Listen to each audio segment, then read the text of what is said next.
आपकी आवाज़ में आपका स्वागत है।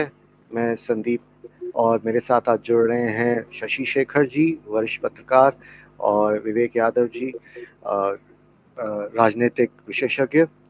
तो आज हम एग्ज़िट पोल्स पर अपनी चर्चा जारी रखेंगे। सबसे पहले तो मैं शशि शेखर जी से जानना चाहूँगा कि इतनी सारी एग्ज़िट पोल्स की जो बरसात हो रही है, तो अब आप कौन से पर यकीन करें, किस पर ना करें? आपकी एग्ज़िट पोल्स को लेकर के क्या राय है शशि भाई? देखिए, एग्जिट पोल को लेकर के मेरा सिर्फ एक ही सवाल है। जितने भी नतीजे डेटा आए हैं एग्जिट पोल में, उसमें आप ध्यान देंगे तो आप पाएंगे कि पूरा का पूरा नॉर्थ इंडिया और वेस्टर्न इंडिया, उसमें आप गुजरात छोड़ दें और इधर नॉर्थ इंडिया में दिल्ली छोड़ दें, तो सब जगह एग्जिट पोल ने यह माना है कि बीजेपी को नुकसान हो रहा है। यूपी में नहीं माना है, लेकिन मेरा मानना है कि यूपी में भी नुकसान हो रहा है। बिहार में भी 10 सीटों का लगभग नुकसान दिखाया है। तो तकरीबन जो बीजेपी का गढ़ था वेस्टर्न इंडिया और नॉर्थ इंडिया, वहां पे एग्जिट पोल जब नुकसान दिखा रहे हैं, उसके बाद ये कह रहे हैं कि साउथ इंडिया में ये काफी अच्छा करेंगे, जहां पे बीजेपी शुरू से बहुत कमजोर रही है, एक कर्नाटका को छोड़कर।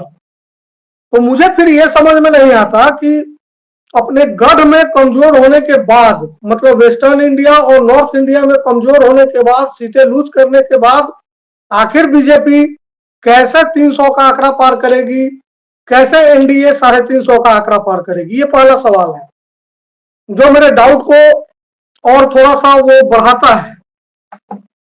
दूसरी बात है कि exit poll after all exit poll ही होते हैं।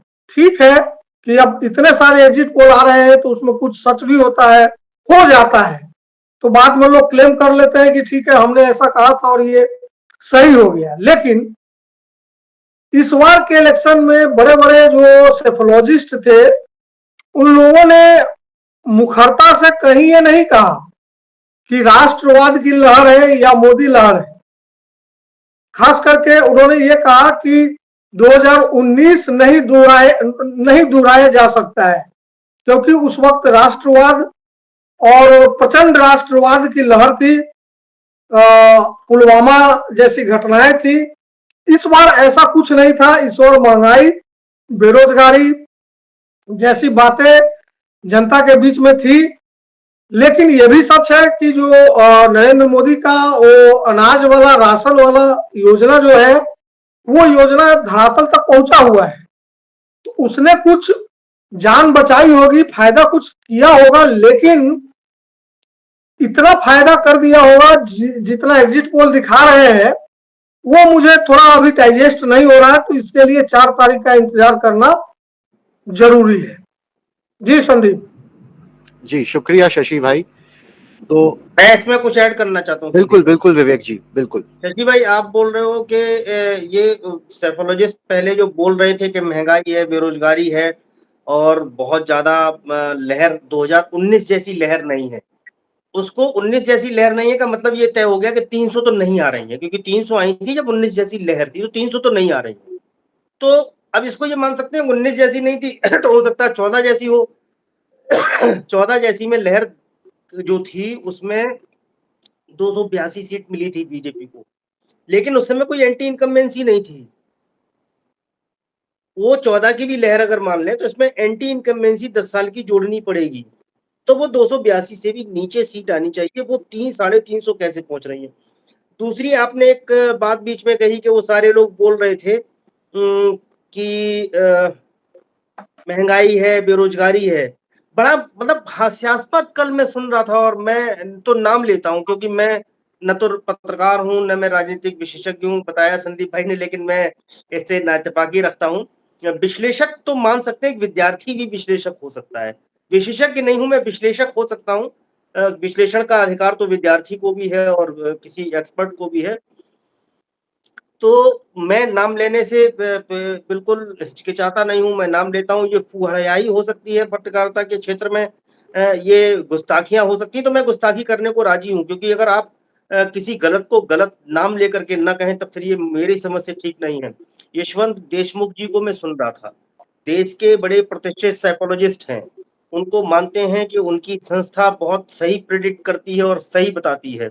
लेकिन ये सब नाटकखोर हैं और चालबाज हैं। नाटकखोर और चालबाज मैं इसलिए बोल रहा हूँ क्योंकि मैंने कल भी कहा था कि या तो ये जन देश के लोगों को मूर्ख समझते हैं या खुद में इनकी समझ में थोड़ी कमी है, क्योंकि लोगों को मूर्ख बनाने का ये प्रयास करते हैं, इसलिए मैं बोल रहा हूँ। कल मैं यशवंत देशमुख जी को सुन रहा था, वो बोल रहे थे कि देश में जब उनसे पूछा किसी पत्रकार ने कि आप कह रहे थे कि देश में बेचैनी है अजीब तरह की, कि लोगों में बेरोजगारी का मसला है, बेरोजगारी और खास तौर पे महंगाई बहुत बड़ा मुद्दा है। बोले हाँ, ये तो मैंने कहा था, देश में महंगाई बहुत बड़ा मुद्दा है, लोगों का चौका चूल्हा मुश्किल हो गया, उनका घर चलाना मुश्किल हो गया, उनकी किचन की प्रॉब्लम्स हैं। ये तो बात सही है, ये तो बहुत बड़ा मुद्दा था देश में। फिर लोगों ने मोदी जी को क्यों वोट दिया? तो वो ये कहते हैं कि इसकी उम्मीद लोग मोदी जी से ही कर रहे हैं। जो 10 साल में मोदी जी ने पूरी नहीं की, आगे 5 साल और लोग मोदी जी से ही उम्मीद कर रहे हैं। जबकि हकीकत ये है कि महंगाई और बेरोजगारी का मुद्दा है तो 10 साल की सरकार का फेल्योर है वो। और वो आक्रोश अगर बन रहा है तो सरकार के खिलाफ आक्रोश बन रहा है। इसको अगर आप कहीं समझा पाएँ, मतलब हो सकता है कि मैं तो कम समझ आदमी हूँ, राजनीति का विद्यार्थी हूँ, फिर मैं कहूँ कि देश का आम नागरिक हूँ। मैं इस भाषा में समझ रहा हूँ, इसको अगर आप समझा पाएँ, क्या वो बोल रहे हैं वो करेक्ट है कि 10 साल की एंटी इनकम्बेंसी अगर इस बात पे आ जाए, महंगाई और बेरोजगारी पे, लोग फिर भी उम्मीद लगाएँ उसी राजा को वोट करें और एक तरफ़ा वोट करें, निकल के वोट करें, एक लहर में वोट करें इसलिए कि महंगाई और बेरोजगारी है? जी, शशि जी। मैं इसमें कुछ ये कहना चाहता हूँ विवेक भाई, आप पहले भी हम लोगों ने ये बात की थी और ये कहा था कि पिछले 10 सालों में जो हिंदुस्तान में पॉलिटिकल एग्जिट पोल या पॉलिटिकल कैंपेन है वो पूरी तरह से बदला है। टेक्नोलॉजी और टेक्नोलॉजी का इस्तेमाल सिर्फ प्रचार प्रसार के लिए नहीं हुआ है, टेक्नोलॉजी का इस्तेमाल लोगों के परसेप्शन नैरेटिव्स को बदलने के लिए भी हुआ है और बहुत हद तक एक साइकोलॉजिकल प्रेशर क्रिएट करने के लिए हुआ है। जैसा कि पिछली बार हम लोगों ने ये चर्चा की कि 400 पार का नारा आखिर क्यों दिया बीजेपी ने, जबकि बीजेपी और आरएसएस दोनों को ये अंदरूनी तौर पे मालूम था कि इस बार हमारी हालत 2019 जैसी नहीं है। बावजूद इसके 400 पार का नारा देकर उन्होंने दो तरह के गेम किए। पहला कि अपने कार्यकर्ताओं, कथित तौर पर जो कहते हैं कि हमारे पास 10 करोड़ से ज्यादा कार्यकर्ता है, उनके भीतर उत्साह ऊर्जा बरकरार रखना, और दूसरा कि एक ऐसा इन्वायरमेंट क्रिएट करना कि जहां पे ये लोग सोच ही ना पाए कि बीजेपी हार सकती है, नरेंद्र मोदी हार सकते हैं। वो तो शशि भाई परसेप्शन, वो तो बात ठीक हो गई कि पहले वो नारा दिया साइकोलॉजिकल परसेप्शन के लिए। मैं आफ्टर इलेक्शन बात कर रहा हूँ। कल वो नहीं, इसका एक्सटेंशन जाता है एग्जिट पोल पे। आप एग्जिट पोल पे ध्यान दीजिए, पिछले 2 चुनावों में जितने भी लोकसभा विधानसभा चुनाव के एग्जिट पोल हुए हैं लगभग एक तरफा हुए हैं, लगभग एक तरफा हुए हैं। मतलब 90% केसेस में उन लोगों ने हर जगह बीजेपी या एनडीए को जिताया है। मेरा डाउट और मेरा आरोप दोनों है कि इस तरह का साइकोलॉजिकल प्रेशर क्रिएट करके उसकी आड़ में आप क्या करते हैं, क्या करना चाहते हैं, मैं उस पर अभी कुछ खुलकर नहीं बोलना चाहता, लेकिन ये गलत है लोकतंत्र के लिए और पूरे चुनावी प्रक्रिया के लिए। क्योंकि आप सिर्फ एग्जिट पोल नहीं, आप ओपिनियन पोल पे भी ध्यान दीजिए। जब घोर निराशा की बात होती है, कोरोना जैसी महामारी आती है, बेरोजगारी को लेकर के देशव्यापी जब छात्र आंदोलन करते हैं, उस वक्त भी ओपिनियन पोल वाले आते हैं और कहते हैं कि 60%, 70%, 75% लोगों की पहली पसंद नरेंद्र मोदी है। कौन सा डेटा है ये? कितना वैज्ञानिक डेटा है, कितना प्रामाणिक डेटा है ये? तो मैं ये कह रहा हूं कि चुनाव प्रचार का जो स्टाइल बदला है टेक्नोलॉजी के सहारे, और ये उसमें जो एग्जिट पोल वाले हैं, ये दोनों मिलकर क्या कुछ खेल कर रहे हैं, और क्या इस दोनों की आड़ में कुछ खेल हो रहा है कि हमने तो जी कह दिया कि 300 सीट आएगा, अब 290 सीट आ गया, क्या प्रॉब्लम है? हमारे आपके जैसे विश्लेषक भी कहेंगे कि हाँ ठीक तो है, 300 कहा था गलत हो गया, 280 सीट आया। हाँ 350 कहा, 310 आ गया। तो जबकि वास्तविकता कुछ और है, ग्राउंड की रियलिटी कुछ और है।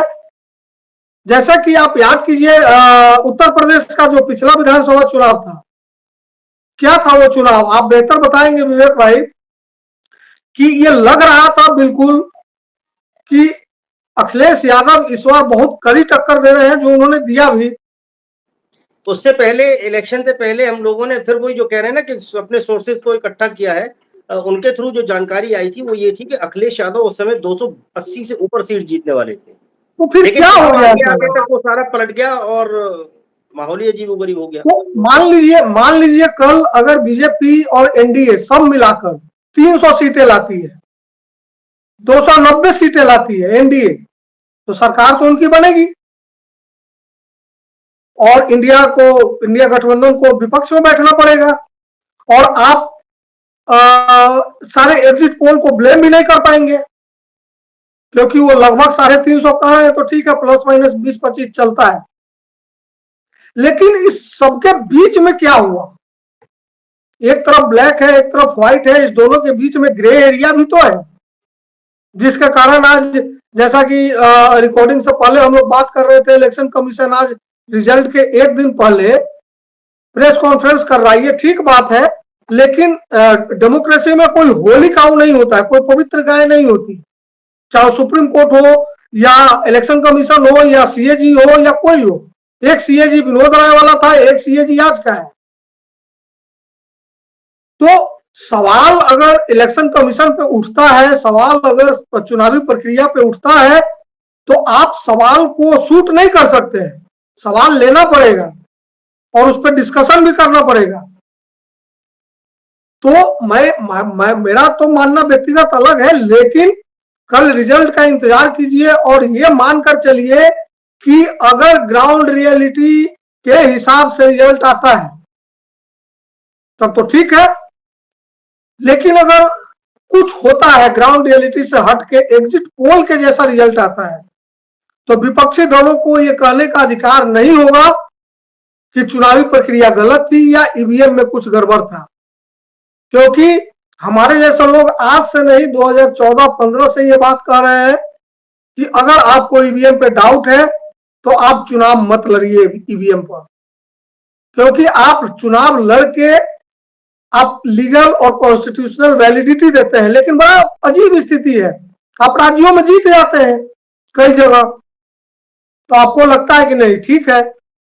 जब आप लोकसभा में हार जाते हैं, कहीं हार जाते हैं, तो आप ईवीएम पे सवाल खड़ा करते हैं। जैसे मुझे याद है मायावती जी ने भी 2017 में शायद या 2014 के लोकसभा के बाद ईवीएम पे सवाल उठाया था, जब उनको 0 सीटें आई थी।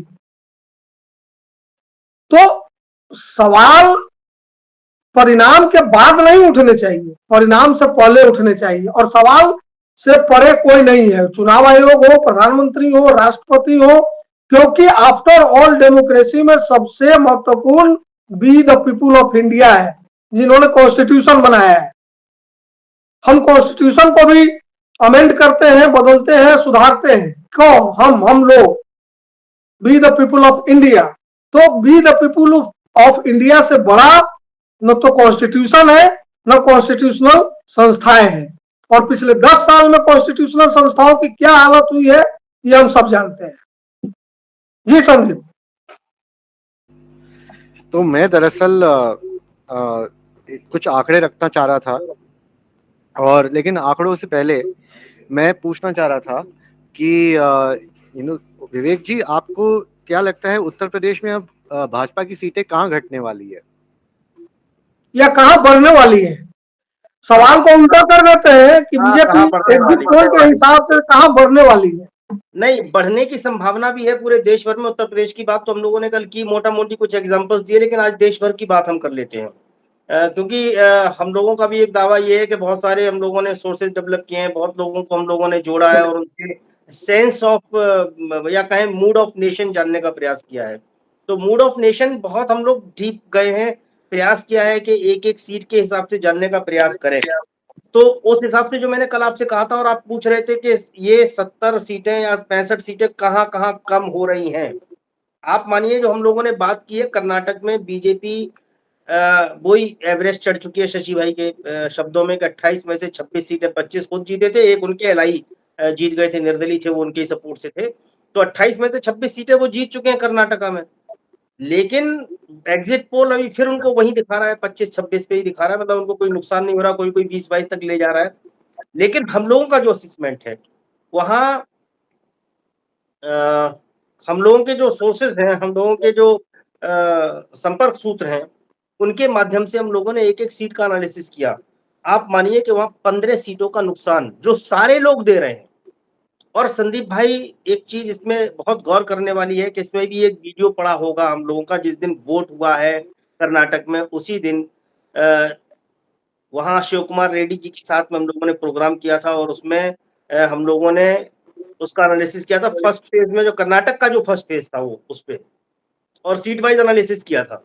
तब उस समय तक ये सब चर्चा में चीज़ें नहीं थी। कुल मिलाकर के कर्नाटक में 15 सीटों का नुकसान भारतीय जनता पार्टी को होना चाहिए, 15 नहीं तो कम से कम 10 सीटों से मतलब कम तो नुकसान नहीं हो रहा है। 10 सीटें मिनिमम और मैक्सिमम 15 सीटों का नुकसान कर्नाटक में बीजेपी को झेलना पड़ रहा है। मध्य प्रदेश, गुजरात, राजस्थान, छत्तीसगढ़। अब इसमें आप समझिए कि ऐसा नहीं है कि गुजरात में इस बार कुछ हुआ ही नहीं है। गुजरात में बीजेपी के 3 सीटें फँसी हुई हैं उस कंडीशन में कि जहाँ बीजेपी हार सकती है और 3 में से 1 सीट बीजेपी 100% हारने जा रही है। 3 में से कौन-सी 1 सीट होगी? बहुत नेक टू नेक फाइट है, तीनों सीटें जीत जाए ऐसा लगता नहीं है। तो वहाँ गुजरात की बात कर लें, राजस्थान में सारे लोग अपना आकलन दे रहे थे कि 10 और 12 और 15 हम लोग कह रहे थे कि वहाँ 5-6 सीटें बीजेपी हारने की स्थिति में फँसी हुई सीटें हैं 10-12 लेकिन बीजेपी उनमें से 5-6 सीटें हार सकती है।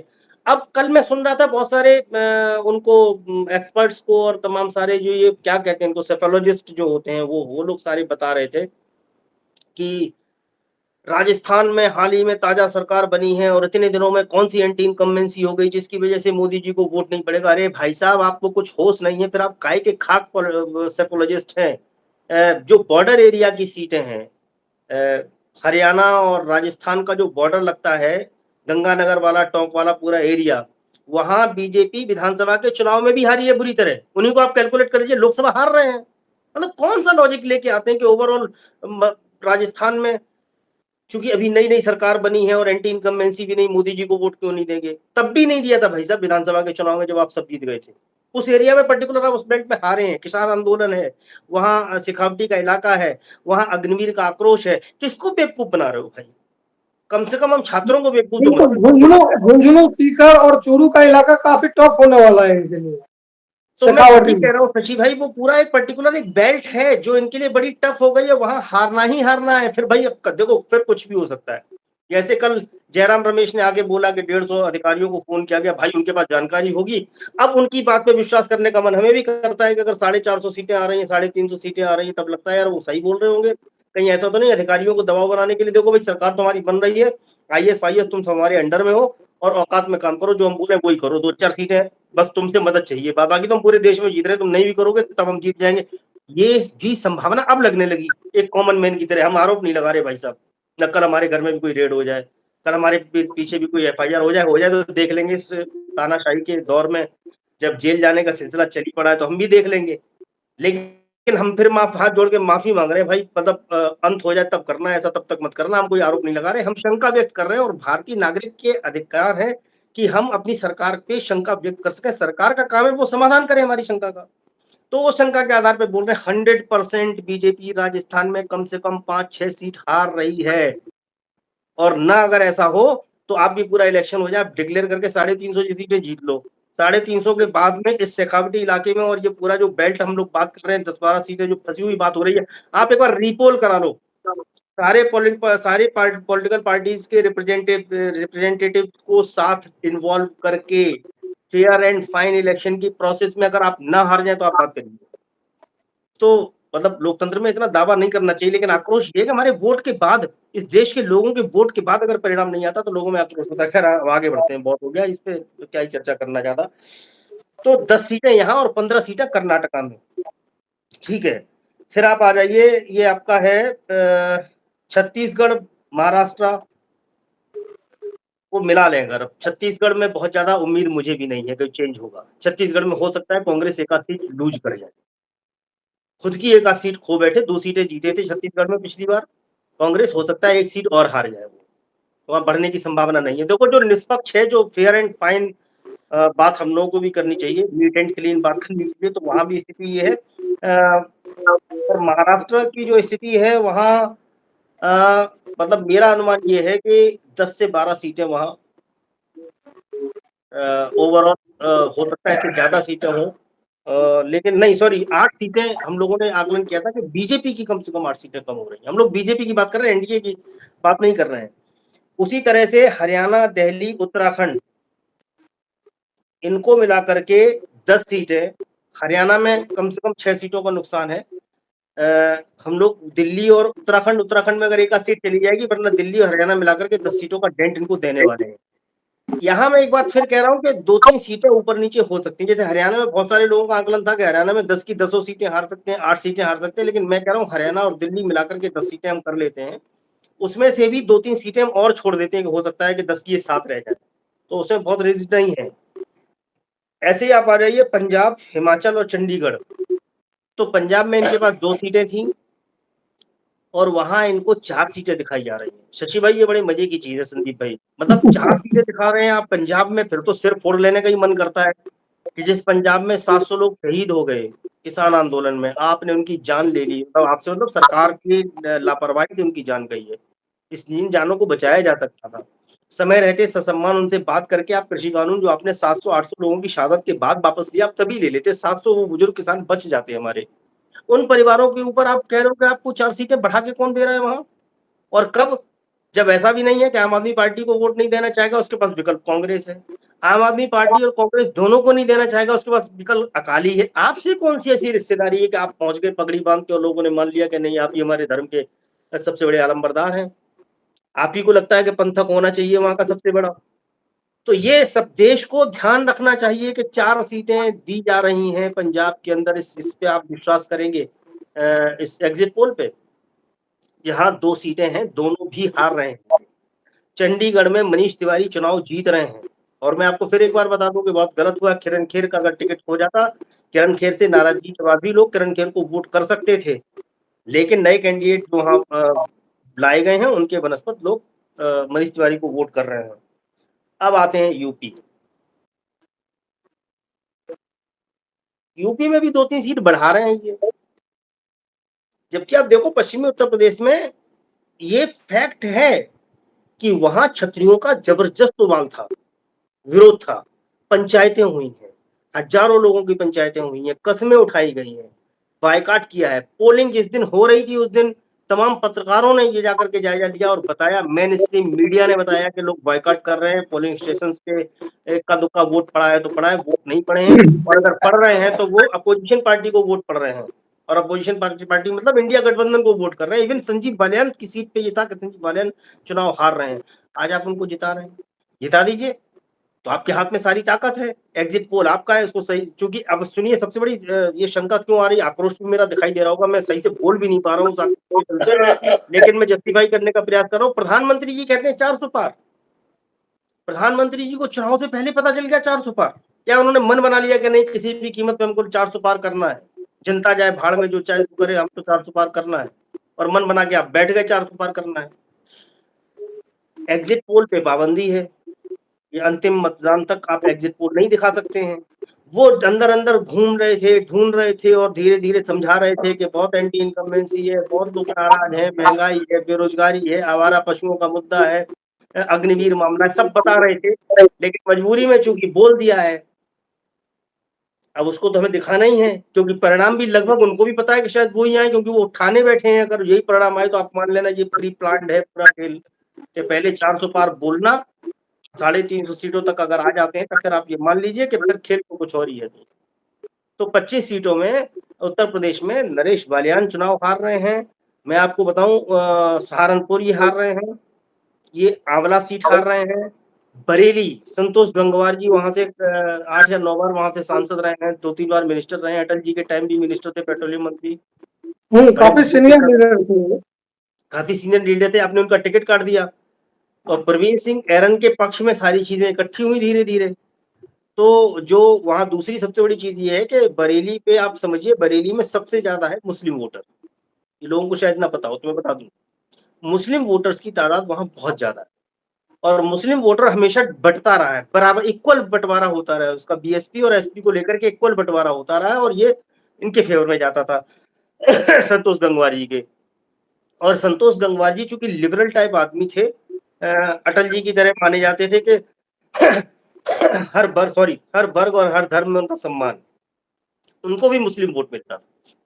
इस बार मुस्लिम वोट इकट्ठा होकर के गया प्रवीण सिंह ऐरन और ये वही बरेली है जिसमें मैंने आपको एक उदाहरण दिया था कि यहाँ बसपा का प्रत्याशी न होने पे सारा दलित वोट ट्रांसफर हुआ है या तो बीएसपी सॉरी समाजवादी पार्टी को या बैठ गया घर। उसने बीजेपी को वोट नहीं किया जिसने पिछली बार 14 और 19 में बीजेपी को वोट किया था। उसने वोट न करके साइकिल को वोट कर गया, घर बैठ गया।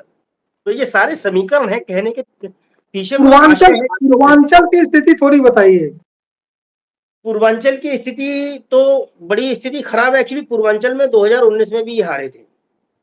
बसपा ने जो सीटें ली थी वो पूर्वांचल से ली थी, पश्चिमी उत्तर प्रदेश से कुछ सीटें मिली थी, सहारनपुर वगैरह और सहारनपुर तो हार गए थे शायद। ये एक सीट मिली थी इनकी अरे बड़े चर्चित सांसद थे जिनको गाली गलौज किया था, विधुड़ी नाम भूल गया हूँ। हाँ, ये अभी सांसद ये लोकसभा में जो हुआ था। हाँ, लोकसभा में दानिश अली वाली सीट जीते थे और पूर्वांचल में कई एक सीटें जीते थे, जौनपुर जीते थे। आजमगढ़ बाई इलेक्शन में बीजेपी जीत गई थी। वो लोगों की नाराजगी वहाँ सबसे बड़ा कारण था कि गुड्डू जमाली वहाँ चुनाव लड़ गए थे। गुड्डू जमाली मुस्लिम समाज के पसमानदा मुस्लिमों के बड़े नेता, 2.5 लाख वोट काट गया समाजवादी पार्टी का, जीत गए वहाँ से। बीजेपी की तरह हुआ और 10,008 से कम वोट से धर्मेंद्र यादव चुनाव हार गए। इस बार धर्मेंद्र यादव चुनाव जीत रहे हैं वहाँ। दूसरा अगर आप कहें जैसे इलाहाबाद, बहुत लोग कह रहे हैं कि इलाहाबाद फंसा हुआ है, मैं नहीं मानता इलाहाबाद फंसा हुआ। मेरे हिसाब से इलाहाबाद कांग्रेस को जाएगी। लेकिन अयोध्या सीट पे मैं फिर कहूँगा आपसे कि लल्लू सिंह चुनाव इस बार हार रहे हैं। पिछली बार 14,000 वोट से जीते थे, इस बार चुनाव हार रहे हैं। ऐसे ही बहुत सारी सीटें ऐसी हैं। जौनपुर सीट जो है ना, जौनपुर सीट को प्रयास किया गया। जौनपुर सीट बड़ी नाटकीय रही है। जौनपुर सीट नाटकीय इसलिए रही है कि अपने मित्र को लाए थे, छोटे साहब मुंबई से। वो चूँकि रहने वाले जौनपुर के हैं और महाराष्ट्र की राजनीति में इन्वॉल्व रहे हैं, गृह राज्य मंत्री रहे महाराष्ट्र गवर्नमेंट में, कृपाशंकर सिंह साहब। तो उनका कोई बहुत अटैच नहीं है, वहाँ अटैचमेंट नहीं है। और जौनपुर में लोग इसीलिए नाराज थे कि वहाँ मुख्यमंत्री रहे, सब गृह मंत्री रहे, फलाना रहे, ठिकाना रहे, बहुत पदों पे रहे, लेकिन उन्होंने किसी लड़के को वहाँ ले जाके सेट नहीं किया, किसी की मदद नहीं की। वहाँ के लोग, जो पूर्वांचल के लोग बसे थे वहाँ मुंबई में, उनके दम पे वो बड़े नेता बने रहे, लेकिन उन्होंने अपने क्षेत्र में कुछ नहीं किया। तो लेकिन फिर भी चूँकि धनंजय सिंह का प्रभाव भी है वहाँ और धनंजय सिंह के आ जाने के बाद वो जो क्षत्रिय वोट है वो इकट्ठा हुआ। और दूसरा ये लड़ा दिया यहाँ से इनको जो पूर्व विधायक, वो पूर्व सांसद थे वहाँ, यादव थे वो, उनको लड़ा दिया बीएसपी ने फिर से। तो यादव वोट का बंटवारा हुआ, ठाकुर वोट इकट्ठा हो गया। श्याम सिंह यादव बीएसपी से थे, उनको फिर लड़ा दिया।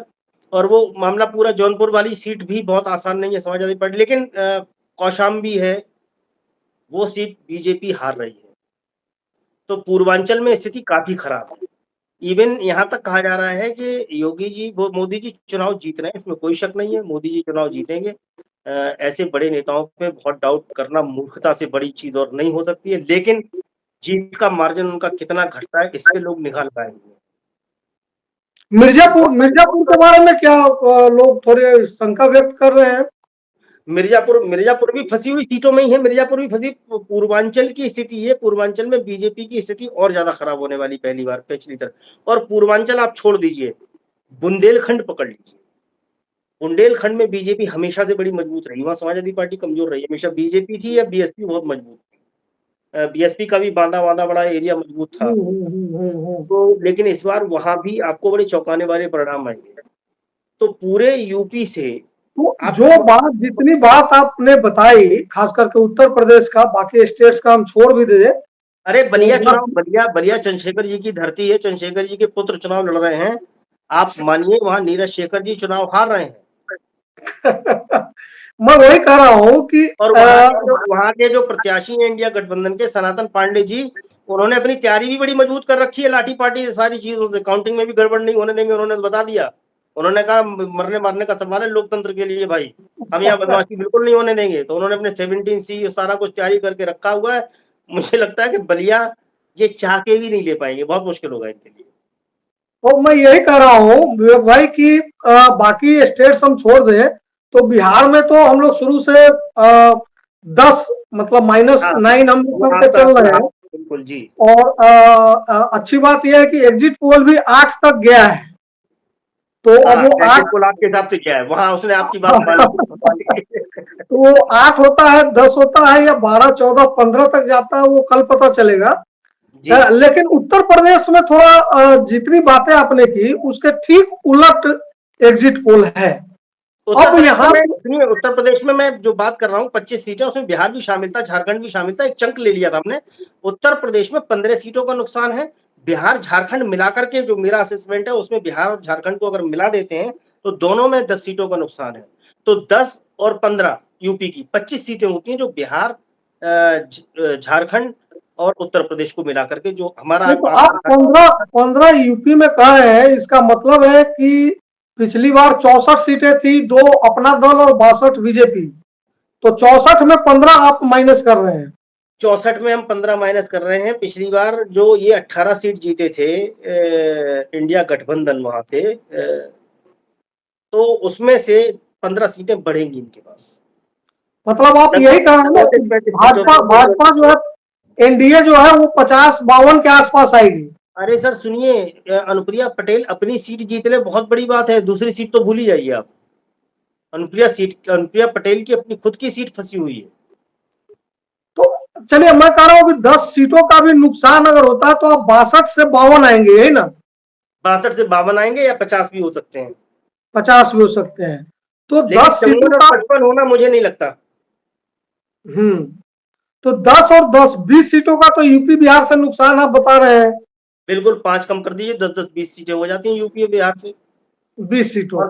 कर्नाटक से हम एवरेज लेके चल रहे हैं कि 15 और 15 नहीं तो 10 मान लीजिए आप, हम कह रहे हैं 10 सीटें कम कर दीजिए कर्नाटका से। हाँ, लेकिन यहाँ पे उत्तर प्रदेश में सारे एग्जिट पोल ने 70 प्लस दिखाया है ना? वही मेरी समझ में नहीं आ रहा है भाई। आप हम कह रहे हैं या सारे लोगों का आकलन है, उससे पहले का आकलन है, खासतौर से सोशल मीडिया के पत्रकार और विशेषज्ञ जो भी हैं जो अपना आकलन दे रहे हैं, सब 10 से 15 के बीच में दे रहे हैं, और आप इनकी सीटें बढ़ा रहे हैं उल्टी। आप 10-15 में घटा के कह देते कि नहीं 10 नहीं हो रही है, 8 ही हो रही है, 6 ही हो रही है कम। आप इनकी बढ़ा और रहे हैं, ये कौन सा गठबंधन? और खासतौर से उस प्रदेश में जहां एडिशनल फैक्टर है एंटी इनकम्बेंसी का। सारी जगह, आप सारे देश में महंगाई है, सारे देश में बेरोजगारी है, सारे देश में अग्निवीर का मुद्दा है, सारे देश में लोकतंत्र बचाने का मुद्दा है, संविधान खतरे में, ये मुद्दा सारे देश में है। लेकिन यूपी में एक एडिशनल मुद्दा है सांड का, जिसने जिसने किसान को बैकवर्ड में कन्वर्ट कर दिया है। न वो लोधी रहा, न वो काछी रहा, न वो यादव रहा, न वो कुर्मी रहा, न वो पासी रहा। मतलब दलित और बैकवर्ड को यूनाइट करके उन्होंने किसान बना दिया है। वो छुट्टा पशुओं वाला मुद्दा जो है, लोगों की जिंदगी तबाह है, वैसे ही खेती से कुछ कमाई नहीं है, ऊपर से छुट्टा पशुओं ने जीना आराम कर रखा है। लोगों में जबरदस्त आक्रोश है इसको लेकर। दूसरी एससी में, और सुनिए मैं आपको एक और महत्वपूर्ण जानकारी दे दूं, बड़ी मजेदार चीज। शायद ही हैं जो विशेषज्ञ घूम रहे हैं सड़कों पे, इनको पता होगा और इन्होंने निकाला होगा। वैसे तो सब जाते हैं, गांव-गांव से पता करके आते हैं, सारा लोगों के जरा-जरा से मुद्दे पर निकाल के लाते हैं। एससी समाज में, खासतौर से जाटव वर्ग में, जो चर्मकार लोग हैं, जो चमड़े का व्यापार करते हैं, काम करते हैं, गाँव के जो किसान, चमड़े का किसान भी आप उनको बोल सकते हैं, वो यही करते थे कि जो जानवर कटते थे या मर जाने की खाल उतारते थे वो, और उनका व्यापार चौपट हो गया भाई। गरीब लोग हैं, वो उसी खाल के व्यापार पे निर्भर हैं, जीवन उनका चल रहा था। अब वो दर मजदूरी को भटक रहे हैं। ये किसी ने नहीं पकड़ा होगा, मैं आपको बता रहा हूँ। जी शशि भाई। जी नहीं, तो ये ठीक बात है, आप सही कह रहे हैं कि वो पिछली बार भी मैंने पूछा था कि बसपा का जो कोर वोटर है वो किधर जाएगा। तो आप जो बातें कह रहे हैं, अगर वो 10% 12% वोटर बीजेपी की तरफ न जाकर के इंडिया गठबंधन की तरफ जाता है, तो जाहिर है एक बहुत बड़ा असर, एक बहुत बड़ा चेंज हो सकता है। अगर वो वोट बटे तब भी एक बड़ा चेंज हो सकता है। तो आपने उत्तर प्रदेश की जिस तरह से व्याख्या की है, मुझे लगता है कि सारे एग्जिट पोल का पूर्वानुमान जो है वो गलत हो सकता है। बिहार में तो तब भी वो उन लोगों ने नहीं, 7-8 हो नहीं सीट, सकता। एग्जिट पोल का असली अनुमान यही होना चाहिए। यही जैसे होना मैंने एक एक कारण चाहिए। बता दिए, वो मुझे कारण बता दें। मैंने तो इतने बिल्कुल ये भी बता दिया है कि एक वर्ग किसानों का ऐसा भी है जो चमड़े का किसान है। भाई पशुधन भी वो किसानी में ही आता है ना, पशु। बिल्कुल बिल्कुल बिल्कुल और बिल्कुल। पशुओं के जीवन और मरण के बाद या फसल के काटे जाने, बोने से लेके काटने तक, या पशु को पालने से लेके उसके मरने तक, ये किसान का ही काम है ना। तो उसकी बिल्कुल खाल उतारने वाला जो जो किसान है, जो गरीब आदमी गांव में रहता है, वो यही करता है कि जानवर पूरे एरिया भर के मरते हैं तो उनको ले जाके वो ठिकाने लगाता है, या जो काटे जाते हैं जानवर, उनकी खाल से उसकी व्यापार चलता है, उसकी किसानी चलती है। वो ले जाके ये उनकी बहुत मार्केट में बेचता है, महत्वपूर्ण एंगल है, बेचता है। बहुत महत्वपूर्ण पॉइंट है, किसी ने नहीं जिस पकड़ा, पर तुमने नहीं शायद ही पकड़ा, किसी का मैंने ध्यान गया मेरा, हो। शशि भाई, मेरा ग्रीवेंस ये है कि मैं अगर इतनी छोटी छोटी बातें बता रहा हूँ तो भाई मेरे जैसे तुच्छ प्राणी से इस देश के मान लीजिए अंतिम नागरिक मैं ही हूँ, सबसे कम पढ़ा लिखा और सबसे कम समझदार। कोई तो डिबेट कर ले, जो जो भी सेफोलॉजिस्ट है। मैं तो बोल रहा हूँ, आग्रह कर रहा हूँ, चुनौती विनौती देना तो मेरी बस की औकात नहीं है। मैं सेफोलॉजी की साइंस को नहीं समझता हूँ। मैं किस तरह सर्वे होता है उस साइंस को और उसकी आंकड़ेबाजी को नहीं समझता हूँ।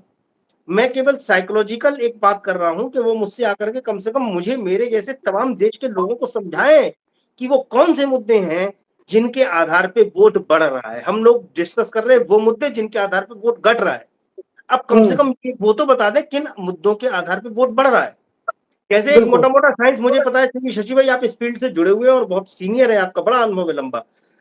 कहते हैं कि 2-3-4% के वोट के फ्लक्चुएशन पे काफी सीटों पे असर पड़ जाता है। जहां 25% 30% वोटों का अंतर हो दो पार्टी के अंदर, केवल बाइपोलर इलेक्शन है ए और बी के बीच में, ए और बी के बीच में अगर 30% वोटों का अंतर है, ए ने 30% ज्यादा वोट लिए, तो क्या बी के लिए कुछ संभावना बचती है कि उसको मिलेगा अंडे के अलावा कुछ? नहीं नहीं, 25-30 तो आप बहुत कह रहे हैं, मतलब 25-30% बीजेपी, वोट तो सॉरी बहुत दिल्ली ज्यादा का मैं होगा। एग्जांपल आपको दूं, 52% और 55% के बीच में आम आदमी पार्टी को वोट मिलता है। कांग्रेस जी जीरो रहती है, जबकि ट्रायंगल फाइट है, या बाइपोलर भी नहीं है, ट्रायंगल फाइट में कांग्रेस जीरो रहती है और बीजेपी 7 और 3 के बीच में झूलती रहती है, दहाई तक नहीं पहुंच पाए हैं। वहां आप कह रहे हो कि 60% वोट लेके छत्तीसगढ़ में और 2 सीटें दे रहे हो आप कांग्रेस को। ये कौन सी साइकोलॉजी है, गणित कौन सा है, मुझे समझा दे कोई। तो ये सारे सवाल हैं मेरे। बिल्कुल बिल्कुल। जी संदीप। तो शशि जी, मैं आपसे सुनना चाह रहा था। अच्छा, एक संदीप सर, 1 मिनट में टोकूंगा, क्योंकि एक चीज और रह गई, बढ़ने वाले प्रदेश भी रह गए हैं, बढ़ कहाँ सकते हैं। जी जी, बिल्कुल बिल्कुल, बोलिए। तो बढ़ने वाले प्रदेशों में जो हम लोगों ने इनकी सीटें बढ़ाई हैं, मतलब बढ़ रही हैं, जो बढ़ाई नहीं है और बढ़ रही हैं, तो बढ़ तो रही है कहीं ना कहीं। तो आप मानिए कि आसाम में इनको कम से कम 4 से 5 सीटों का अनुमान फायदे का हम लोग भी लगा रहे हैं। 4 से 5 सीटें आसाम में इनकी बढ़ जाएगी। केरल में कोई संभावना नहीं है एक सीट जीतने की, लेकिन फिर भी एक सीट इनको लगता है कि काफी चर्चा में है, और इस सीट पे उन्होंने पिछली बार भी अच्छा चुनाव लड़ा था, इस बार मान लेते हैं कि वो जीत जाएगी, वो भी हम लोगों ने इसमें शामिल कर ली। तमिलनाडु में 2-3 सीटें इनके पास पहले भी कभी रही हैं, ऐसा हमने सुना है। अटल जी के टाइम पे 2-3 सीटें रही हैं, लेकिन तब से इलेक्शन बहुत बदल गया वहाँ। खासतौर पे सनातन वाला कार्ड नहीं चलता है, और जो धर्म की कट्टरता वाला कार्ड नहीं चलता है। पेरियार की भूमि है, तो वहाँ बहुत संभावना नहीं, लेकिन एक चीज वहां भी हमने इनके लिए मान ली है। तेलंगाना में बता रहे हैं कि कांग्रेस को भी खा जा रहे हैं ये, बीआरएस और तो खत्म ही कर दी, कांग्रेस को भी ये खा लेंगे और नहीं, तेलंगाना। सबसे दिलचस्प तो बंगाल का है कि जहां टीएमसी से ज्यादा सीटें बीजेपी को आ रही है। हाँ, फिर तो सर कुछ कहने को रह ही नहीं जाता। चलिए आप स्टार्ट करिए संदीप भाई, सॉरी, इसके बाद कुछ रह ही नहीं जाता कहने को, कि जहां तेलंगाना में भी बढ़ रही है। सबसे बड़ी चीज सचिव भाई, जब पंजाब में 4 बढ़ रही है, भाई मैं मौन हूँ, मैं कुछ कहने लायक नहीं हूँ। अगर 750 किसानों की शहादत के बाद भी पंजाब के लोग 4 सीटें दे रहे हैं, इनके अनुसार, मुझे नहीं लगता पंजाब के लोग एक भी सीट दे रहे हैं, मुझे लगता है जीरो हो रहा है। लेकिन फिर भी अगर इनको लगता है 4 सीटें, धन्य है भारत के लोकतंत्र को, इस तरह की पत्रकारिता को, इस तरह की सेफोलॉजी को मेरा प्रणाम। जारी रखिए। एक उदाहरण मैं भी देना चाहता हूँ। एक्सिस माई इंडिया ने कल उड़ीसा का जब ब्रेकडाउन देते वक्त बीजेपी और बीजेडी दोनों को 42% वोट शेयर दिया है, लेकिन नवीन पटनायक को 0 सीट्स दी है लोकसभा में और बाकी बीजेपी को 18 से 21 सीटों के बीच में दिया है। तो अगर दो पार्टियों को एग्जैक्ट सेम वोट शेयर है तो फिर एक को 0 और बाकी को दूसरी को 21 कैसे हो सकता है? तो ये भी बहुत मतलब असाधारण सी बात है। दूसरी बात, इन्होंने ये कहा है कि जो अभी असेंबली का जो इलेक्शन है उसमें इनकी बराबरी की टक्कर है, लेकिन लोकसभा में नहीं है। तो इस तरह से मुझे लग रहा है कि कई बार एक नैरेटिव फ्रेम करने के लिए आंकड़ों को बस साथ में जोड़ दिया जाता है। एक और पत्रकार है न्यूज़ 24 के, उन्होंने भी आज ट्वीट करके बताया कि जब वो न्यूज़ 24 में काम करते थे तो उनको जबरदस्ती उनसे आंकड़े लिखवाए जाते थे एक सर्टेन नैरेटिव को फिट करने के लिए। शशि जी, मैं आपसे जानना चाहता हूँ, बिहार के आप बहुत माहिर है, आप बहुत करीबी देख चुके हैं बिहार की राजनीति को। बिहार में आप क्यों समझते हैं कि वहां पर इनकी सीटें, भाजपा की सीटें बढ़ेगी? नहीं, बिहार में भाजपा की सीटें नहीं बढ़ रही है, वहाँ घट रही है। एग्जिट पोल के हिसाब से, तो एग्जिट पोल के हिसाब से घट रही है जी। हाँ, और ये वहां पर क्यों घटा रहे हैं? सॉरी जी। नहीं, घटा नहीं रहे, वो मजबूरी में मतलब 6 से 8 सीटें ही कर रहे हैं। दरअसल वो 10 प्लस होनी चाहिए, कम से कम बहुत सेफ जोन में जाकर, सेफेस्ट वे में। हम लोग शुरू से बोल रहे हैं कि जो पिछले चुनाव में 39 आउट ऑफ 40 सीटें थी एनडीए को, उसमें कम से कम 9 सीटों का नुकसान होगा। ये बहुत सेफ जोन में जाके हम लोग बात कर रहे हैं कि कम से कम 9 सीटों का नुकसान होगा। एग्जिट पोल उसी के आसपास रहते हुए 6 से 8 सीटों का नुकसान बता रहा है। लेकिन यहाँ कुछ फैक्टर्स और राइडर्स है जो मैं लगा देता हूं कि कुछ फैक्टर्स हैं जिन्होंने काम किया होगा वाकई, जिसके आधार पे एग्जिट पोल भी मजबूर हुए सीटें घटाने के लिए। तो समझिए कि अगर उन फैक्टर्स ने वाकई काम कर दिया होगा ग्राउंड लेवल पे, तो ये 10 का आंकड़ा 12 भी हो सकता है, 14 भी हो सकता है और मैक्सिमम 15 भी हो सकता है। जैसे मैं बताऊं कि यहाँ पे 2-3 पैटर्न दिखा। एक पैटर्न मैं आपको बताता हूं, 2014 और 2019 का लोकसभा चुनाव और 2015 और 2020 का विधानसभा चुनाव, क्लियर मतलब एक क्लीन स्वीप एनडीए को लोकसभा में मिलता था, 40 में 39, 36, 35 इस तरह से। लेकिन विधानसभा में Tejashwi Yadav RJD single largest party बनती थी। लास्ट टाइम भी जो 2020 का विधानसभा चुनाव हुआ है, वहां Tejashwi Yadav single largest party बने हैं। तो यहाँ की जनता, और जो जनता जातियों में बटी हुई है, तो अगर मैं आपको उसको समझाऊं जातियों वाला हिसाब किताब, तो जो फॉरवर्ड मतलब जो सामान्य जाति के लोग हैं, जनरल कैटेगरी के लोग हैं, वो आमतौर पे बीजेपी के पारंपरिक वोटर माने जाते हैं। माई समीकरण आप जानते हैं, मुस्लिम और यादव, वो आरजेडी के खाते में जाता है। उसके बाद ओबीसी अदर देन यादव और ईबीसी, एससी थोड़ा बहुत एलजेपी की तरफ है, लेकिन ओबीसी और अदर जैसे कोयरी, कुर्मी, कुशवाहा है, ये लोग नीतीश के साथ। और उसके अलावा जो ओबीसी है, ईबीसी है, वो सब आरजेडी को सपोर्ट करते हैं विधानसभा के चुनाव में, यादव भी करते हैं विधानसभा के चुनाव में। लेकिन यही लोग, यही यादव, यही ओबीसी, यही ईबीसी, लोकसभा का जब चुनाव होता था 2014 और 2019 का जो हुआ, उसमें वो एनडीए की तरफ चले जाते थे और बीजेपी को भी वोट करते थे। लेकिन इस बार ऐसा होता हुआ नहीं दिख रहा है, खासकर यादवों में। और यादव लगभग 12 से 14% की आबादी है यहाँ पर, ओबीसी में सबसे बड़ा चंक है ये। तो ये एक पैटर्न है। इस बार ओबीसी यादवों को ये लगा है कि नहीं, हम लोगों को तेजस्वी यादव का साथ देना चाहिए।